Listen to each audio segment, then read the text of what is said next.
Hello friends, स्वागत है आपका हमारे अप स्टडी डिजिटल प्लेटफॉर्म के ऊपर। देखिएगा फ्रेंड्स, हम जो है एक आपके लिए बहुत ही स्पेशल बैचेस लेके आए हैं एसएससी जीडी के लिए। और एसएससी जीडी के अंदर और भी अन्य सब्जेक्ट्स है, वो उनकी तैयारी भी हम साथ साथ करेंगे। इसके साथ आज हम जो बात करेंगे वो इंग्लिश की करेंगे, और इंग्लिश के अंदर भी हम आज सिलेबस को लेकर बात करेंगे। देखिएगा मेरे प्यारे बच्चों, आपके सामने बहुत सारी जो इसके अंदर एसएससी जीडी के अंदर लगभग 60,000 या लगभग 60,000 के लगभग वैकेंसीज आपके सामने, और एक आपके लिए एक सुनहरा अवसर है, गोल्डन अपॉर्चुनिटी है। You can achieve your goals, ठीक है ना, कि आप अपने जो सपने हैं पूरे कर सकते हो इसके माध्यम से। और आपको बिल्कुल ही ऐसे मानो कि बिल्कुल जीरो से लेकर आपको बहुत अच्छे लेवल की जो इंग्लिश है उसकी हम तैयारी करवाएंगे। इसके अलावा जो हमारे और भी सब्जेक्ट्स हैं इसके जीडी के अंदर, मैथ्स हो गया, ठीक है ना, और आपका जो भी है जीके वगैरह, ये हमारी क्लासेस कंटिन्यू है। और इंग्लिश की भी अब क्लासेस आपके सामने कंटिन्यू आने वाली है। तो देखिएगा सिलेबस डिस्कशन के अंदर सबसे पहले हम बात करें तो हमारे इंग्लिश का जो क्राइटेरिया है, क्या रहता है क्या नहीं रहता है, इसको लेकर हम बात करेंगे। तो देखिएगा दोस्तों, इंग्लिश की हम बात करें तो आगे इसके सिलेबस की बात करें तो देखो, हम सबसे पहले कुछ आपके सामने टॉपिक्स दे रखे हैं, है ना, तो उन टॉपिक्स को लेकर हम बात करेंगे। सबसे पहले हमारा जो टॉपिक है वो है स्पॉट द एरर, ठीक है ना। स्पॉट द एरर ये क्या है?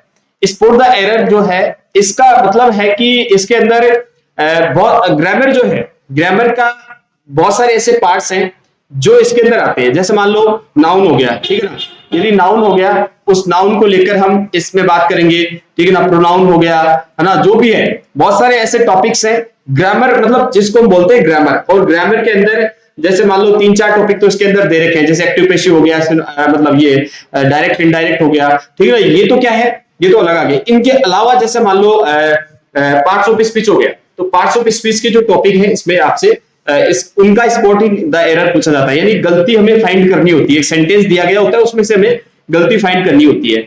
उसी प्रकार से जो बात करें हम नेक्स्ट, जो fill in the blanks, fill in the blanks जो है इसका मतलब है कि हमारे को एक ब्लैंक दे रखा होता है, ठीक है ना। ब्लैंक का मतलब खाली स्थान दे रखा होता है, और उसके अंदर से हमारे जो मल्टीपल चॉइस होती है, 4 ऑप्शंस आपको गिवन होते हैं। 4 ऑप्शंस में से हमें क्या करना होता है, एक ऑप्शन जो भी हमारे लिए सूटेबल है या इस क्वेश्चन के लिए जो सूटेबल है उसको हम फिल करेंगे। तो फिल इन द ब्लैंक्स हो गया। इसके अलावा एक्टिव पैसिव, एक्टिव पैसिव की बात करें तो आपने शायद मेरे हिसाब से पढ़ा होगा, क्योंकि ये तो हमारे स्कूलिंग में भी चलता है, ठीक है। तो वहां से एक्टिव पैसिव का मतलब आपको सेंटेंस दिया गया होता और उसमें 4 ऑप्शन होते हैं आपके पास। या तो वो पूछ लेता है कि ये इस सेंटेंस का पैसिव क्या होगा, या फिर पूछ लेता है कि पैसिव सेंटेंस दे रखा उसका एक्टिव क्या होगा, ठीक है ना, उसके अंदर कुछ एरर पूछ लेता है। इसके अलावा हम बात करें स्पेलिंग, स्पेलिंग की, देखो तीसरा फोर्थ जो हमारा टॉपिक है स्पेलिंग या डिटेक्टिंग मिसस्पेल्ड वर्ड्स। कहने का मतलब हो गया कि आपको वर्ड देगा और उस वर्ड को हमें मतलब बताना है कि करेक्ट कौन सा है उसमें से, है ना। मतलब 4 ऑप्शन देगा, 4 ऑप्शंस में से हमें ये बताना है कि कौन सा वर्ड करेक्ट है, यानी स्पेलिंग की दृष्टि से कौन सा वर्ड करेक्ट है। इसके बाद हम बात करें सिनोनिम और होमोनियम्स और एंटोनियम्स, यानी सिनोनिम हो गया उसका जस्ट अपोजिट एंटोनियम हो गया।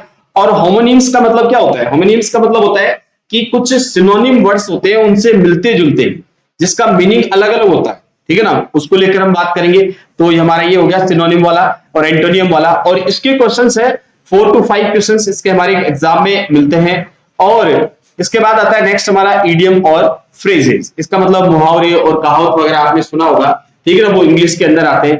तो इससे रिलेटेड भी क्वेश्चन पूछा जाता है, ठीक है ना, कि सेंटेंस देता है, उस सेंटेंस में कोई भी इडियम दे रखा होता है और हमें फिर फाइंड करना होता है कि उसके लिए एग्जैक्ट जो भी वर्ड है, जो भी सेंटेंस है, जो भी मतलब वर्ड क्या आएगा 4 ऑप्शंस में से, उसकी हम बात करेंगे।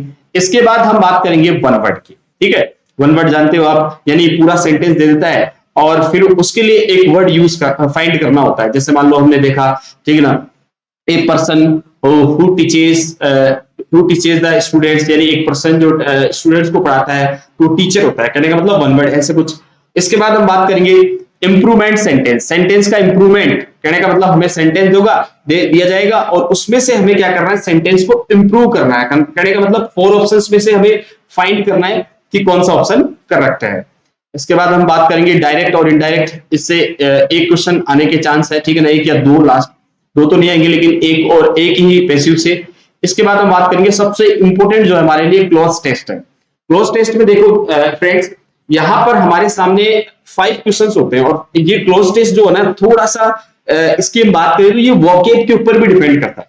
यदि आपको वोकेब अच्छे से आती है तो you can do it, okay, आप कर सकते हो। क्योंकि क्लोज टेस्ट के अंदर होता क्या है कि हमें जैसे मान लो एक पैसेज दे दिया है ना, और पैसेज के अंदर जैसे मान लो बीच बीच में से लाइंस है ना, सेंटेंस में से गैप देता है बीच बीच में, यानी स्पेस देता है, छोड़ देता है सेंटेंस को। उसके बाद हमें क्या करना है, 4 ऑप्शन देता है कि फर्स्ट में ये है, जैसे मान लो पहला आ गया ये फर्स्ट ये है, इसके 4 ऑप्शन से यहाँ पर कौन सा वर्ड आएगा, ठीक है ना, सेकंड में कौन सा आएगा। इस प्रकार से हमें 5 क्वेश्चंस हमें इसमें सोल्व करने हैं। ये हो गया रीडिंग कॉम्प्रेशन, यानी पैसेज टाइप का होता है, पैसेज दिया जाएगा और हमें पैसेज में से फाइंड करना है ना, पैसेज में से क्वेश्चन उठा के देगा तो उसके आंसर हमें फाइंड करना। अब देखिएगा हमारी जो स्ट्रेटजी होगी पढ़ाने की वो क्या रहेगी, थोड़ा सा मैं भी आपको वो भी बताता हूँ। देखो हम इस पूरे जो ये सिलेबस हमारा एसएससी जीडी का है, इस सिलेबस को हम देखेंगे तो पता चलेगा कि दूसरी बात आपके लिए ऑप्शन भी होता है इसके अंदर, यानी या तो आप हिंदी लो या इंग्लिश लो। तो यहाँ पर यदि इंग्लिश लेने के क्या फायदे, देखिएगा ज्यादातर जो एग्जाम्स है उनके अंदर आप इंग्लिश को मतलब आपको इंग्लिश ही मिलेगी, इसलिए हमें क्या करना है, इंग्लिश इसलिए लेनी है क्योंकि हमें और एग्जाम्स भी हम प्रिपरेशन कर रहे हैं, तो उसके साथ साथ हमारा वो भी थोड़ा बहुत जो फाउंडेशन है उसका भी बनेगा। इसीलिए मैं बोल रहा हूं आपको कि हमें इंग्लिश को जो चूज करने का जो कारण है वो ये है क्योंकि अदर एग्जाम्स भी हमारी चल रही है। जैसे मान लो कोई भी बहुत सारे बच्चे ऐसे हैं जो सीजीएल या सीएचएसएल या और कई अदर एग्जाम्स है स्टेट की, तो वो एग्जाम्स दे रहे हैं, उनमें इंग्लिश आती है और इंग्लिश के अंदर ये जो है ना टॉपिक कॉमन है, लगभग इन्हीं से रिलेटेड हमारे क्वेश्चंस पुट किए जाते हैं, तो हम इनको ध्यान में रखते हुए पढ़ेंगे। इसके अलावा इसको हम 2 सेगमेंट में डिवाइड करेंगे, 2 सेगमेंट में डिवाइड करेंगे।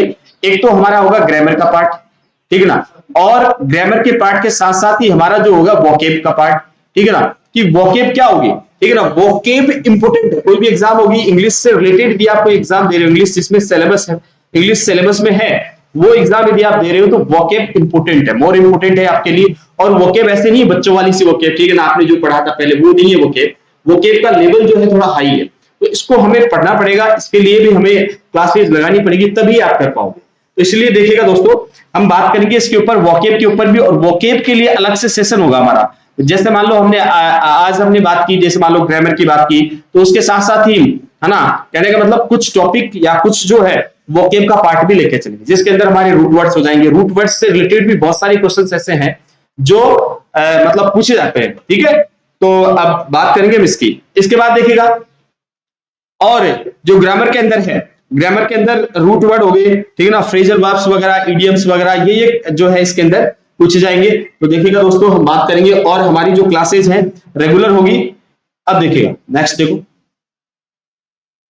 हाँ, या अब बात करें कि हमारी क्लासेस कंटिन्यू होने वाली है उसी दिन में, और कंटिन्यू क्लास रहेगी, ऐसा नहीं है कि बीच में होगा, पूरा जो स्टार्टिंग से लेकर एंड तक चलेगा।